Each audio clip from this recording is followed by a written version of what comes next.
Okay. It's fishing on Hurricane Lake. 10 o'clock.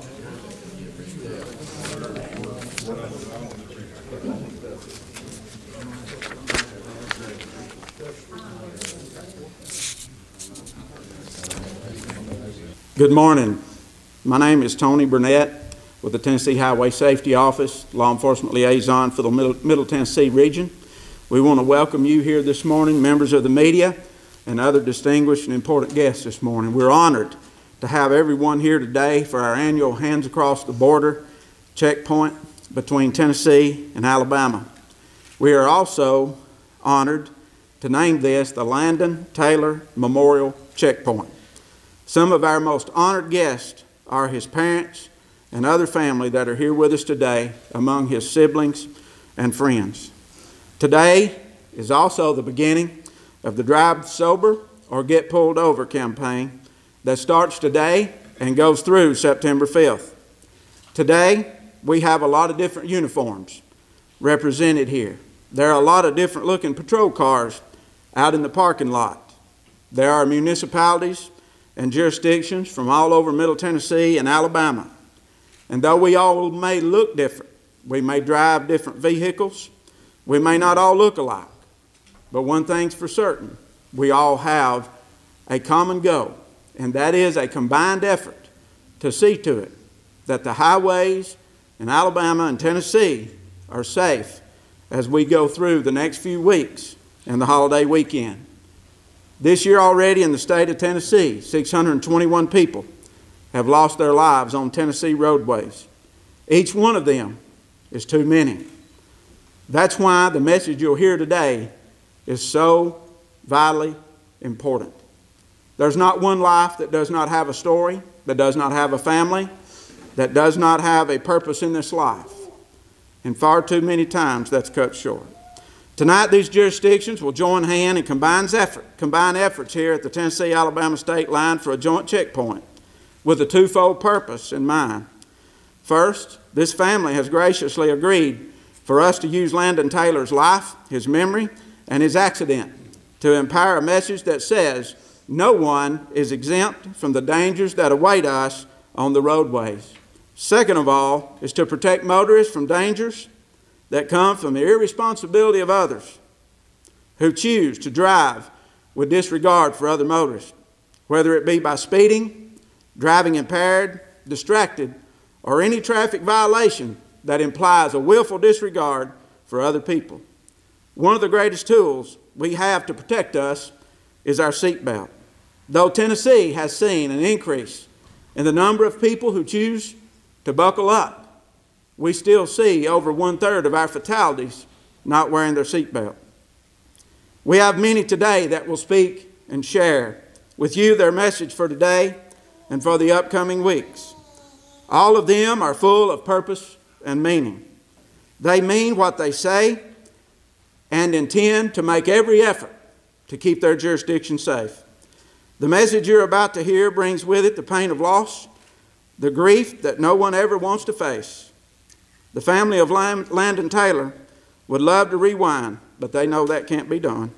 I'm thankful today that they are willing to share his story in order that others may not face the tragedy that they have had to face. I was grateful for the time that I was able to spend with Brenda Burns, and I'm thankful that she has agreed to come here today to make our message a stronger message and to pass on to you the story of her grandson. Brenda Burns.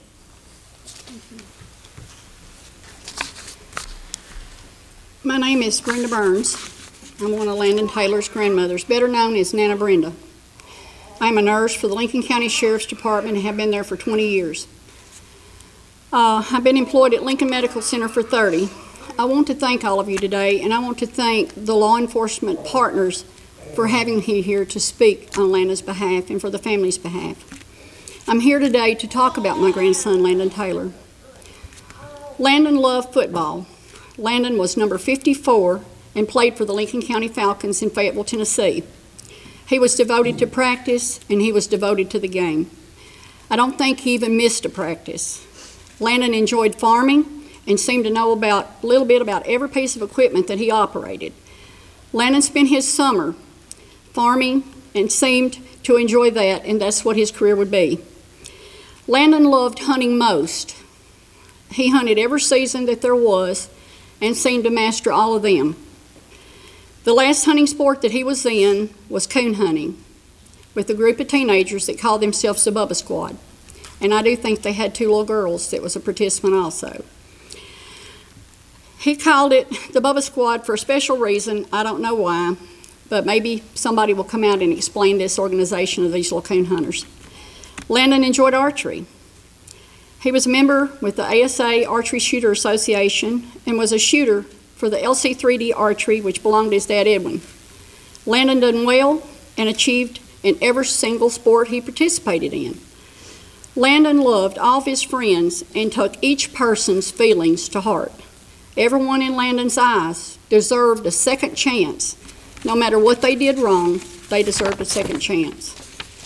Landon lived his life to the fullest. He cherished every single minute of life. Landon was very smart. He was a well-mannered young man. He always answered everyone that he met with Miss, Mr., or Mrs., and always said yes, ma'am, and yes, sir. No matter who they were. He respected all law enforcement, and he was familiar with it. He grew up around the sheriff's department with me where I work. Landon was a role model for all of the teens and was well respected and loved by his whole community, and it was proven the day he was laid to rest. We took every precaution that we knew of to try to keep him safe and to try to teach Landon in everything that he done. We made sure he was safe on the road. His Papa Joe and myself bought a truck about a month before he lost his life. We went over everything on that truck, tires, bumpers, everything that we knew of, air conditioning, to keep that truck safe and to have him safe on that road. We even put full coverage insurance on it so it would protect the other people that Landon, if he had been in an accident, would protect him as well as protected himself. We taught him self-responsibility. We taught him to always wear his seatbelt, to keep both the hands on the wheel, and to never text and drive. And we told him if texting and driving was necessary, he felt it was, to pull over and text, or pull over and use the phone. We did our very best to protect him. This, you see, was to be Landon's year. Landon would go back to school this year and be a junior. This would have been his year in football. It was his year to play. This was Landon's year to shine. He knew what he wanted to do when he graduated. He had his life plan. He had his future and goals set that he wanted to achieve. But Landon lost his life on July the 6th, 2016, exactly 2 months from the day of his 16th birthday, on an accident on Highway 50. Landon wore and had on his seatbelt. Landon wasn't texting, that was verified, and he wasn't on the phone and driving.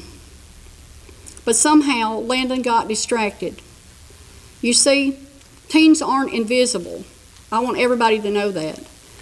You know, whether you're in on two wheels, or whether you're in 4, if you have 1 second, just 1 second, a blink of an eye distraction, that's all it takes. That 1 second can change your lives forever, as it did my grandson Landon Taylor's. So please, everybody today, practice safety, follow through with it. I hope all the teenagers pay attention to their parents. If they don't know about safety, get in touch with someone that does know about safety. They can be taught. They need to take driver's education. They need to know what to do if they're going to be behind the wheel. And thank you.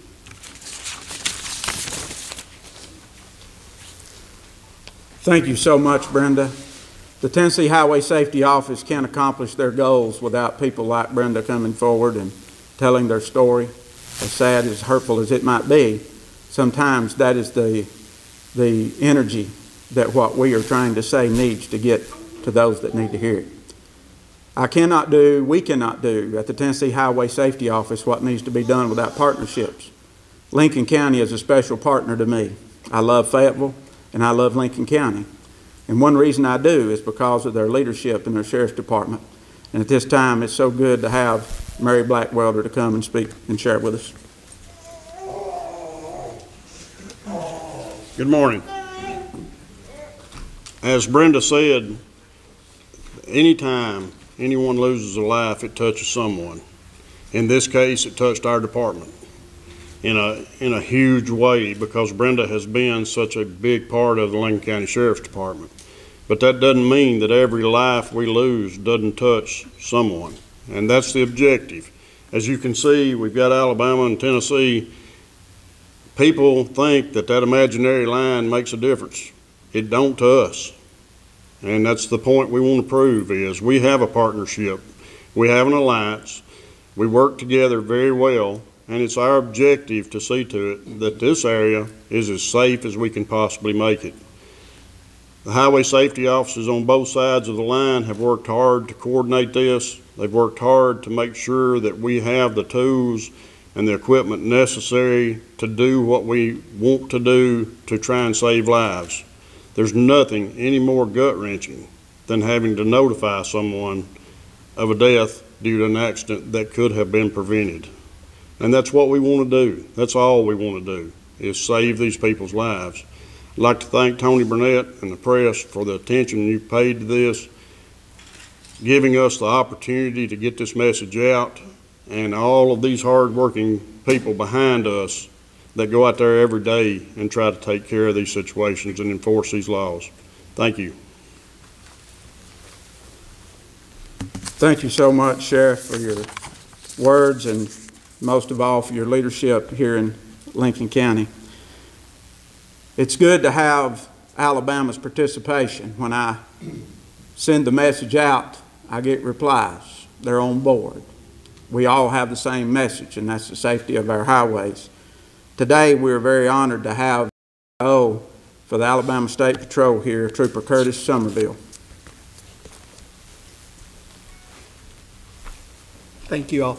On behalf of the governor of our state, Robert Bentley, and our Secretary Stan Stabler, thank you guys for having the Alabama law enforcement agencies and our brothers and sisters out here to share in this event with you all. You know, a lot of times we get people, when they look at safety, and safety has to be a shared responsibility. So often we depend on law enforcement to be out there by themselves and get this message out, but we need everybody to do this for us. That's why we work together as a law enforcement agency with other states, other agencies, to kind of get this message out. When I look at people, sometimes they talk about certain things. You know, people have a tendency to believe they overestimate their ability to be safe drivers, and they underestimate the risks that are involved sometimes with driving a vehicle, such as driving under the influence. When you look at driving under the influence, there are a lot of people that tell you, well, I do fine if with just a couple amount of drinks I can drive and I'm okay. You're never okay when you drive under the influence.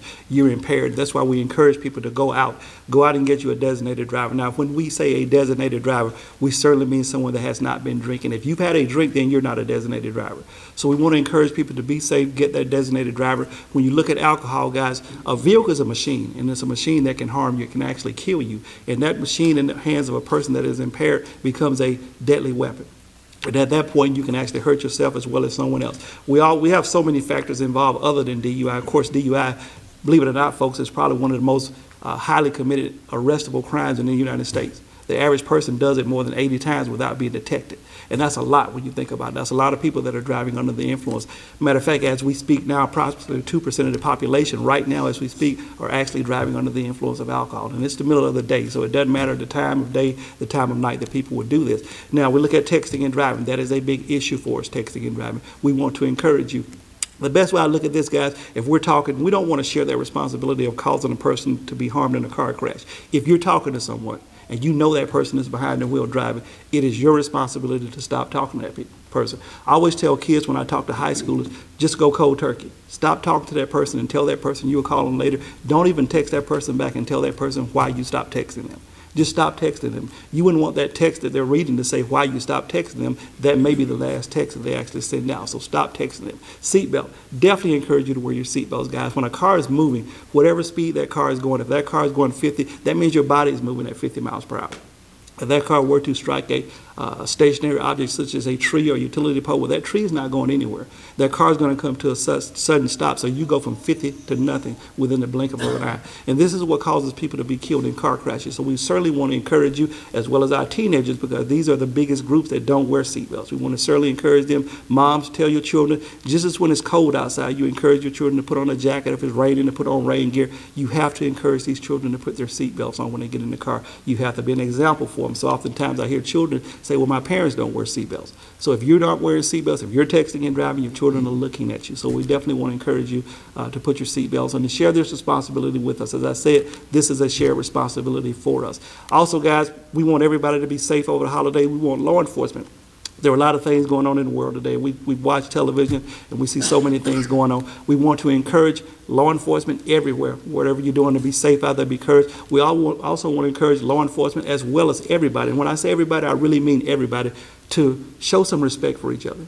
I think we got to learn to respect each other, whether we're from the same culture, different cultures, whether we believe the same things or don't believe the same things. We have to learn to respect people's differences as well as our similarities. So go out, show some respect, we'll get respect, and just, understand that we want to get home at the end of the day just like everybody, and we want everybody to get home at the end of the day. So I think a lot of respect goes a long way. So again, be that example, be that word. Encourage your friends, your children, especially your children, to wear their seatbelts, and definitely encourage them not to drink and drive. Again, thank you guys for having us. Thank you, Trooper Somerville. Also, we have with us one of our most dependable allies, always here at the Hands Across the Border event, not only a lieutenant for this area, but also a good friend of mine. At this time, we'll have Lieutenant Jason Thompson, Tennessee Highway Patrol.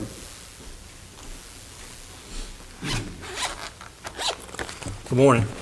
On behalf of Colonel Trott and our command staff, we'd like to thank you for showing up and helping us get our message across to the communities that we serve.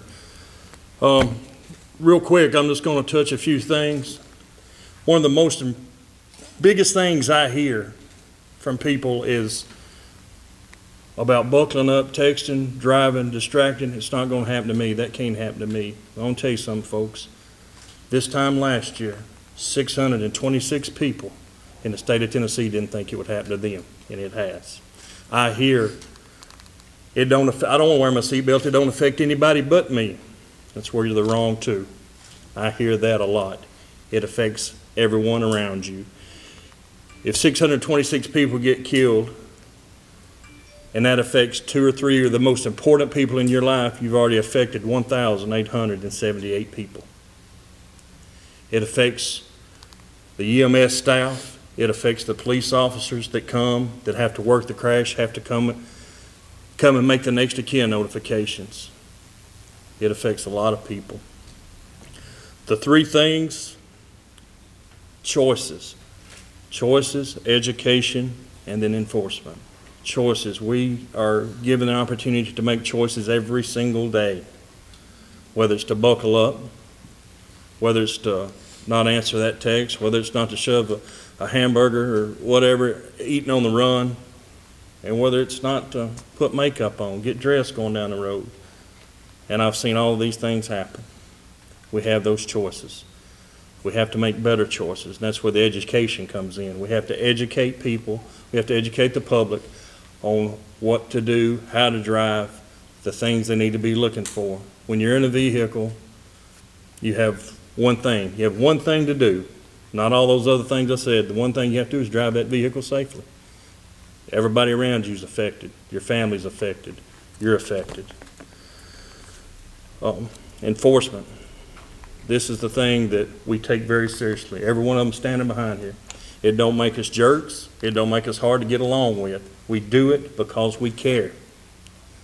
We care about each and every one of these folks out on the roads passing through our states. And in closing, I'm going to say, if anybody watching this could walk in our shoes and see through our eyes of these troopers, these officers, one time what we see in a crash, when we have to go knock on a door, whether it's 2 o'clock in the afternoon or 2 o'clock in the morning, and we have to face families like this brave family right here sharing their story, and see the hurt in their eyes and the questions they have that we can't answer. If everybody out there would see that one time, I promise you, you'd buckle up, you wouldn't text, you wouldn't put your makeup on, you wouldn't get dressed, you wouldn't, whatever the case may be, you would drive. And that would be all you do, because there cannot stand here at this podium and explain the pain and the suffering that the people that you leave behind have to face every single day. That 1,878 people today, at the minimum, the pain and the suffering they're facing today and will for the rest of their life. Thank you. Thank you, Lieutenant. In conjunction with the Tennessee Highway Safety Office, we also have the Alabama Office of Highway Safety involved with us here today on many fronts. And at this time, we'll hear from Bill Whatley, who is the Public Safety Unit Chief for the state of Alabama. Thank you, Tony. On behalf of the Alabama Office of Highway Safety, it is an honor to be here today with these highway safety officials and these officers from Alabama and Tennessee. We're a team here. We all have one goal, and that is to save lives. I don't think people always understand that. We meet up here and we're trying to get a message out. Let me tell you what that message is. This Drive Sober or Get Pulled Over campaign, we'll have extra patrols starting today going through Labor Day. The National Highway Traffic Safety Administration has made funds available so we can have more officers on the road. Many of these officers you see right here are going to be working our roads and highways. And it doesn't really matter if it's in Alabama or Tennessee, it's in our communities. Last year, about 228 people were killed in a DUI-related crash in Alabama alone. We were talking earlier, some of our communities aren't that large. That could wipe out some small communities. In Madison County, year to date, we've had, last year, 2015, 7 DUI fatalities. This year already at 9, and we're not even through the end of August yet. That's Madison County. That's right here. So what we're trying to do is get the message out. This is a high visibility enforcement. We're not telling you to not tell people. We actually want to get the word out. We want to go towards 0 deaths. None of these guys, you've heard them, these officers don't want to have to go talk to these families about bad news. We'd rather modify your behavior. Tell you, we're going to be out there. We're going to be looking for DUI, people who are committing DUI crimes. And it used to be DUI was driving under the influence. Well, influence hitting alcohol, like just alcohol, it's illegal drugs. It's legal drugs, over-the-counter or prescription medications.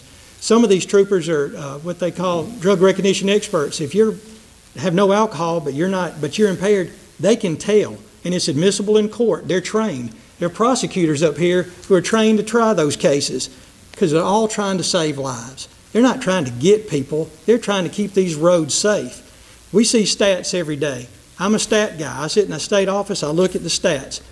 I don't have to deal with them like these guys do. This is very personal to them. You can tell. We deal with numbers because our goal is 0 deaths. They deal with people face to face every day. We want them to be safe. I think if you would ask any of them, they would love to go through this period without having to deal with one negative with a crash, with a fatality or a serious injury. But the Drive Sober or Get Pulled Over campaign is nationwide, and it's just because this time of year people tend to not choose correctly and they end up in crashes that result in serious injuries or fatalities. And we're here to prevent that. That's simply what we're trying to do. We're trying to get the word out to keep the roads safe, not just Alabama and Tennessee, but actually everywhere in the country and probably beyond then. It's kind of an epidemic. It's actually a public health issue as well as a traffic safety issue because the person that's out there is driving impaired doesn't just affect themselves. They could hit your family, my family. We all have families out there and loved ones. So let's work to keep the roads safe. Drive sober, get pulled over. I'd just like to say just drive sober and make that decision and the roads will be safer for everybody. All right, thank you. Thank you, Chief Whatley. We also have with us today, we've heard from the Lincoln County Sheriff's Department, which is on the Tennessee line. We also have with us the Madison County Sheriff's Department. And if the Alabama Patrol is like the Tennessee Highway Patrol, then we cannot get our goals accomplished over these highways without all of those people being involved. At this time, it's good to have Sergeant Brent Patterson with us from the Madison County Sheriff's Office. Appreciate that. Folks, on behalf of Sheriff Blake Dorning and the Madison County Sheriff's Office in Alabama, thank you for allowing us to be here with you.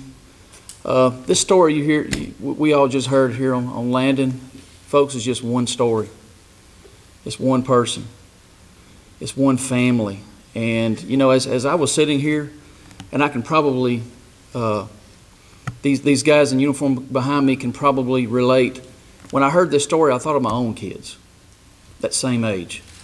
And when you hear that, what we want to do more so than ever is we want to raise awareness of what distracted driving is out here. You think, first thing comes to your mind, distracted driving, you think of DUI. And it is. It's very serious. But you know what? It's texting and driving, eating, doing things you shouldn't be doing behind the wheel. And that's the things that we try to raise awareness to the communities as well as to our own families. Just like these officers have said just a few while ago, if the public could see the things that we have seen, that we have to go back home and live with for the rest of our lives, not to what it does to the families, they wouldn't do it. We are here to make one thing clear, and is this. If you're going to drive this weekend or any time, but more specifically this weekend, if you're going to drive distracted, you've got problems. There is no line right here. State line, there is no line in the next few days. There is no imaginary line. We're all one. We're all behind this badge, and it is our job and it is our duty that we have sworn to, that we are going to raise awareness. And if you're going to drive under the influence, if you're going to text, zero tolerance, people. That's what we do. We take it serious. Before you go to sleep at night, say a prayer for these gentlemen behind me, because it's what we do. If it wasn't for us, the people wouldn't get to do what you do.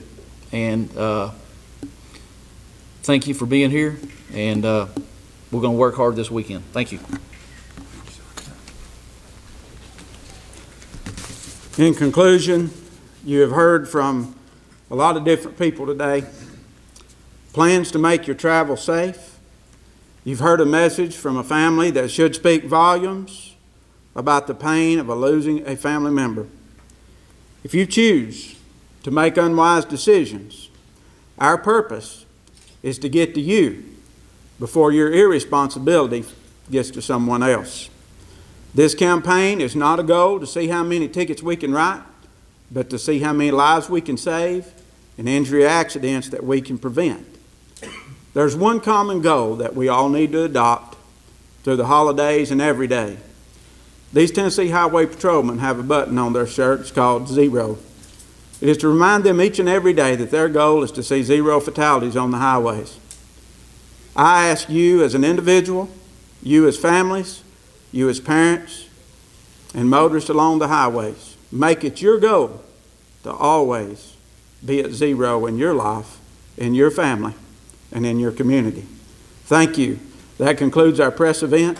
We'll be around for a few minutes if there's anyone that has any questions or wants to speak to anyone. Thank you to all and everybody that's present today, and especially to the family, the parents, the siblings, and all those that are here for Landon Taylor. Thank you.